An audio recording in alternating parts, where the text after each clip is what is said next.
All right, hey guys, Ken and Candi here. We've decided to come up with a new series of events that we're going to post typically on what days? Tuesdays. Tuesdays we're going to have a series.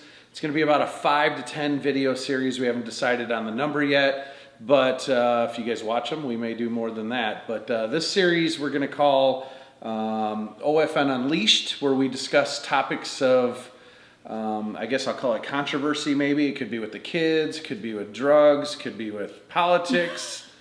What? It could be. It's just kids, drugs. Kids, drugs, politics, things going on in social media, things that our family nest typically doesn't cover in our videos because we're a perfect family all the time. So we're going to talk about hot topics that are going on, maybe, like I said, controversial. And you guys can certainly feel free to comment below.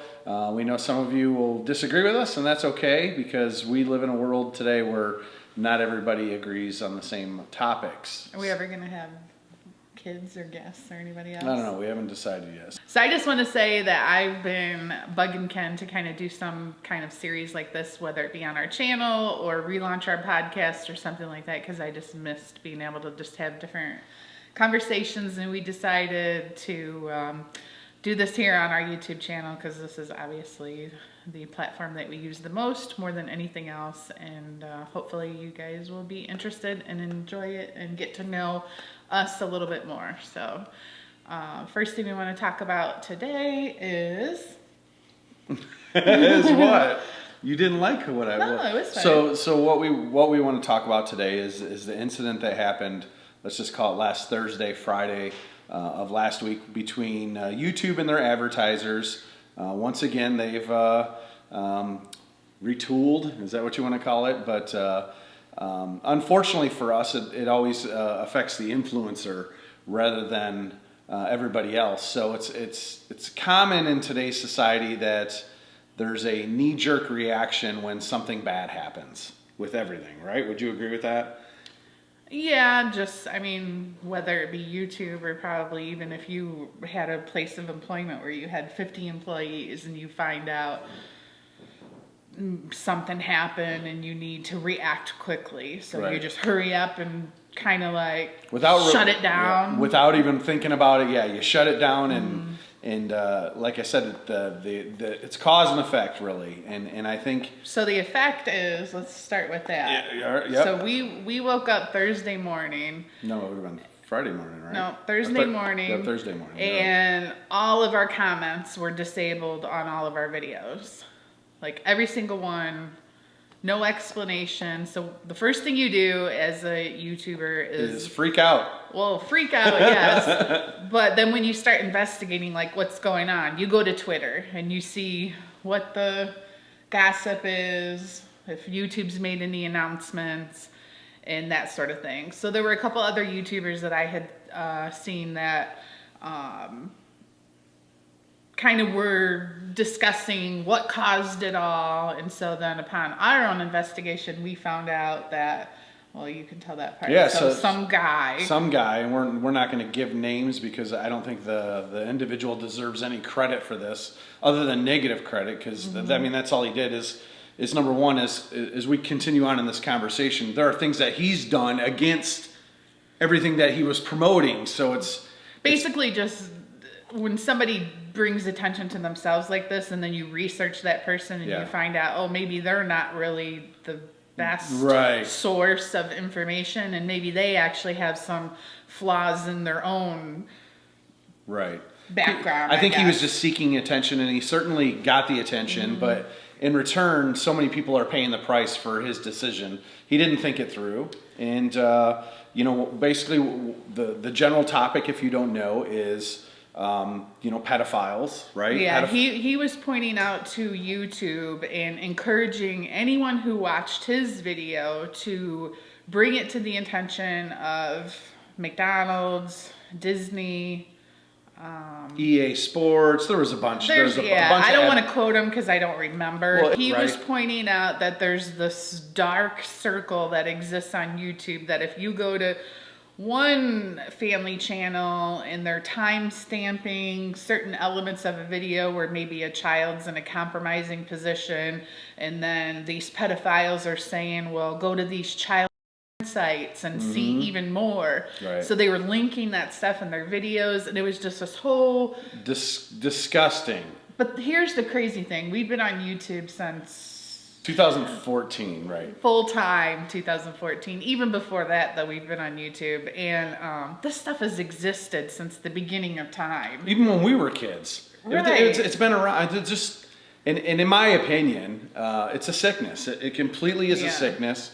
We have lots of videos of our kids. I mean, you guys watch all of our videos. Swimming in that's considered pornographic now, of your kids being in a swimming pool. Well, it's considered, this content could be viewed poorly by pedophiles. But that's so where this crazy. all blows my mind, is you can't control other people. You can't control what other people think. People swim in pools. People wear bathing suits. Bikinis were invented back in the, 40s? I mean, come on. No. And so I get what happened and why. First of all, I get what happened and why they reacted. Because, I mean, you got to give YouTube a little bit of a credit here. You know, I mean, yeah. They did shut it down until you can control it. Control the situation, figure out what's going on. I think YouTube needs to flex their muscles a little bit here. Yeah. Because I think YouTube is one of the most watched sources of video and media in the world. So to run scared from your advertisers, I think the advertisers need to be shown a little bit of, hey, we need these guys as much as they need them, and then reflect back to us being your creators are just as important as your advertisers, because we're not happy now. Yeah. So we're just kind of tired of always being the I guess it would be the reaction, right, of the situation. We're always, we being YouTube creators are the reaction. Change this, fix this, terms and conditions. I get all that. I get why they reacted that way, but it doesn't make it right. And social media is a evolving, ever-changing monster, right? What's crazy, though, is you use the word evolving, and it's not evolving at all. It's going backwards. You think? Yeah, we're not getting stronger, and I'm not feeling more confident in the material that I create. Oh, yeah, you're more I'm feeling scared. less confident. Scared. I'm going to be completely honest. 2.5 years ago, I enjoyed YouTube so much more than I enjoy it now, because there's so many rules. You have to worry about what your thumbnails look like. You know, Chase, you guys, if you're a long time viewer, we used to call him, or still call him, Shirtless Chase. Right? Can't put Shirtless Chase in a thumbnail because, and he's a boy. It's like, I don't know why everyone's just so sensitive. And the crazy thing is I consider us, and then there might be others. I don't know every YouTube channel out there. We have teenagers. We started out, our kids were 9 and 10. Yeah. There's a lot of younger families than we are. I consider us one of the older ones. So our channel has changed, but unfortunately we're still classified as a family channel, which is okay. We are a family channel. We deal with real life issues, but our kids aren't little anymore. They're teenagers. They can walk around with no shirts on and actually do some of the crazy challenges, but we don't do them because, you know, the fun, you guys have seen them. You guys have seen all the crazy challenges. We can't do them because we're put in to a category that pigeonholes us to a certain place. Right. And if we do something out of the box, we're going to get flagged by YouTube. So a couple of interesting points too, kind of going in a different direction. Andrew and I were just talking about this the other day, and he was saying what's crazy is, and you guys can tell me if I'm wrong in the comments of this, because this is a good discussion.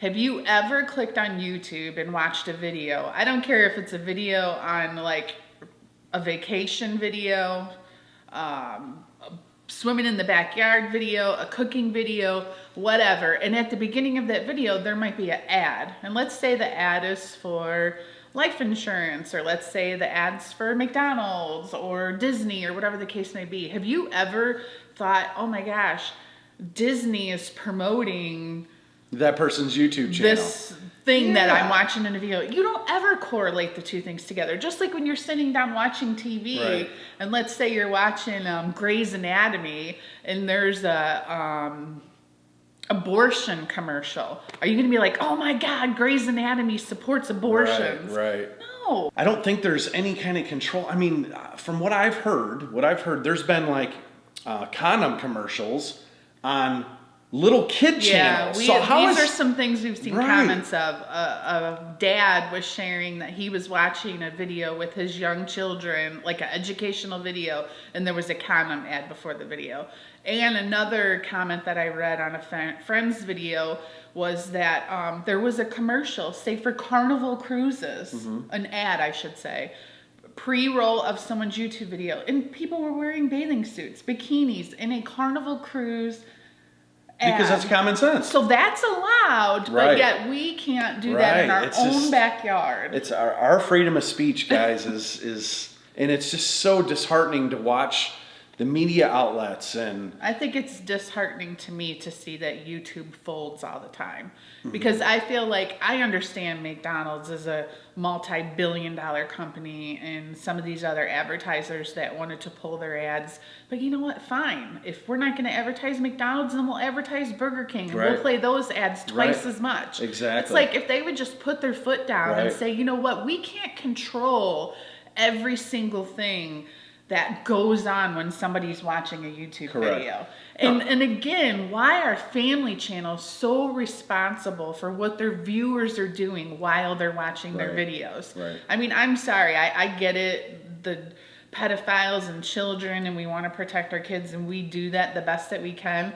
But there's some other weird stuff out there that people watch on the internet too, and nobody's freaking out about that stuff. That's the hardest part for me is to sit and watch. We're a family, and like I said, we're doing this Unleashed thing because most of the time we edit out the bad things. There guys. are a lot of topics that I feel like we are like, no, we can't talk politics. No, we edit it out. We can't address the situation that you guys are always wondering why we allow Asha hanging out in Chase's bedroom, and I'm ready to just, talk about stuff. Absolutely. Because we have different standards than everybody. It's okay. Everybody's household is different, and we've protected our channel for many, many years to be this perfect family, and it's not getting us anywhere because YouTube's not protecting us at all. Right. We wanted to kind of remain that wholesome family, which we are for the most part. Yeah, it's not like we're going to start cussing or right. showing improper things, because we know kids do watch our channel, but I just feel like we sugarcoat a lot of stuff. Yeah. And what for? Well, that's the thing is you come watch Our Family Nest every day. We're showing our daily lives, and then you can click on someone else's video and they're doing something completely inappropriate, and that's okay. I don't get why that's okay. Here's another thing. Let's just talk about the YouTube stuff a little bit more. I find it crazy that, like, again, family channels are held to the standard, but yet people that I know my kids watch, particularly Karli, watches like David Dobrik, Jeffree Star, Shane Dawson, like all these YouTubers have amazing careers, and they have pretty much free reign to do and say whatever they want. Right. Karli has listened to David Dobrik's videos, and I know some of you guys, even parents, have commented in our videos before, I can't believe you let Karli watch that. Well, that's another whole topic, but the reality is I could tell her she's not allowed to watch it, and she's just going to find a way to watch it anyway. That'll be in another series of events. Another thing our to parenting talk about. philosophy will be maybe in segment 2 of how we parent. That's a great topic, but there's no explanation for the fact that no one can control who's watching David Dobrik. So he's allowed to do this stuff because he's over 18. But because we have a 14 and a 16-year-old in our home, we have to follow all these rules. But even though once they hit that age, YouTube's still not going to let us do what we want to do because we have old videos of when they were kids. Yeah.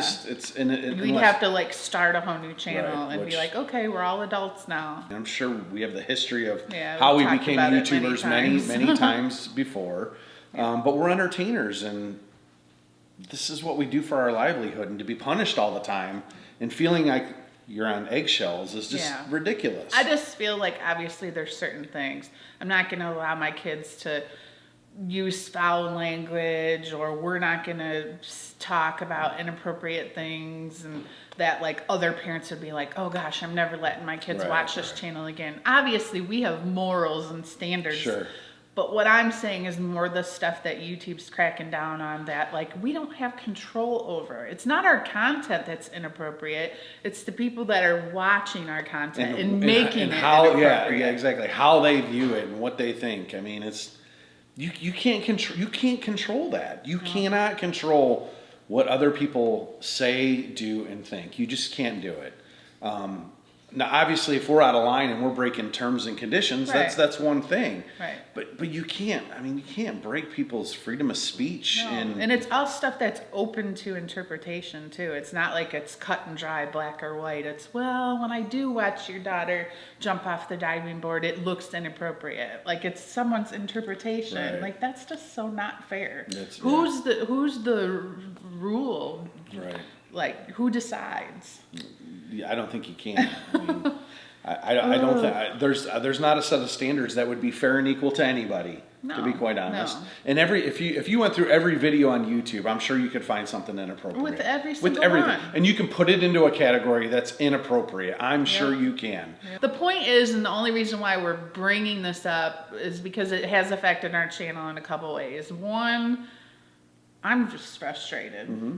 Very frustrated. Sometimes I'm just like, I don't even know what to film, or I don't know. Like, I just have a hard time getting up and just acting like nothing's happening when all this stuff is happening. Yeah. And then number two, the fact that there was tons of comments in our video today. That's why we're posting this. It's actually what time is it? It's Monday at 6 o'clock. You guys are going to see this video tomorrow on Tuesday, because 99% of the comments on our channel are still disabled, and I don't know when we're going to get them back. The fact is YouTube's not communicating with its creators right now. I could go in a matter of 20 seconds and turn them all back on. Well, we don't know the consequences. But then we don't know, are we allowed to do that? There's rumors out there on Twitter that if you do that and there's any bad comments in any of your videos, you could just get shut down. Yep. So until YouTube kind of gives us the green light, either turns them back on for us, or tells us that we're allowed to turn them back on. We only have comments turned on right now on our videos from the past 2 weeks, and I'm just moderating them daily. So anyways, with them turning comments and stuff off too, we still want you commenting on our videos below, obviously, but make sure you're, what's the word I'm looking for? Following? Make sure you're following us on Twitter and Instagram, and also we have a Facebook page too. So go to our Facebook page, Our Family Nest, right? Yeah. And Our Family Nest on Twitter and Our Family Nest on Instagram. That way, if there's some kind of disconnect between our videos here and our comments, you have somewhere to go and we can communicate with you that way. Yeah, that's true. Here's how you can picture this. So some of you guys are younger, you don't have a boss. You could, let's say it's a teacher or a boss. It'd be like going to school every day. And you can't talk to your teacher, but you have assignments all the time, and you do your assignments and you do them right every single day, but there's no teacher there. You can't talk to your teacher, and your teacher changes rules in the middle of your day. Same thing with your boss. You can't ever talk to your boss. You can't connect with them, and they have total control over you. And your coworkers come in and throw everything off your desk onto the floor every day, and then you have to be responsible for it. That's a perfect That's analogy. what it feels like. That's what it feels like. No matter how hard we work, someone else is always somehow messing it up.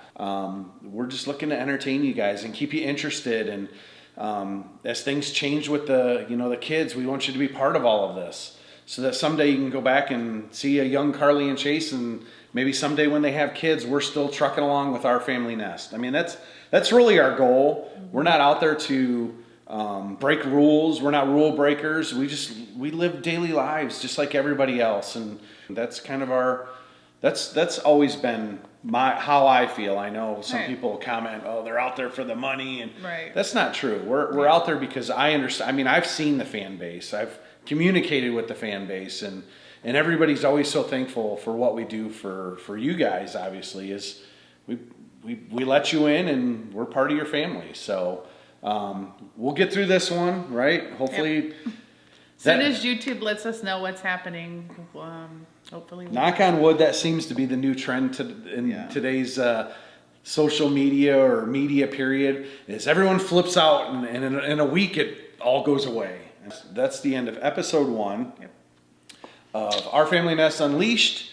Next topic. What was our next topic we were just talking about? Parenting, stuff with parenting. Yes. So that's the end of episode 1. Next Tuesday, you'll see episode 2, which will be dealing more with parenting and how Ken and Candi handle our kids versus how other people do with boyfriends, girlfriends, driving, curfews, hanging out with friends, all that good stuff. So we'll see you next Tuesday on this episode of Our Family Nest Unleashed. Yep. And be sure you guys, if you want to offer any suggestions for future videos, leave those down in the comments below. And your feedback. Yeah. Debate this with us. We can have a session 2 of this exact same conversation again based on your comments or what you put in the comments below. Keep them clean, guys, because we don't want YouTube... Or we'll have to delete them. Or we'll have to delete them because we've already uploaded all the bad terms that possibly could be in there. Yeah, we have like over 800 keywords that are blocked on our comment. Here's the thing is, YouTube's a pretty big, they're owned by Google. Why don't they just block the words? Exactly. Here's the thing is just contact Xbox. I don't know if you've ever tried to make a gamer tag, and if you even put a combination of 2 or 3 letters together, it will not allow you to create that gamer tag. Like butt crack? Don't say butt crack. My gosh. Bye, guys. We'll see you. Thanks.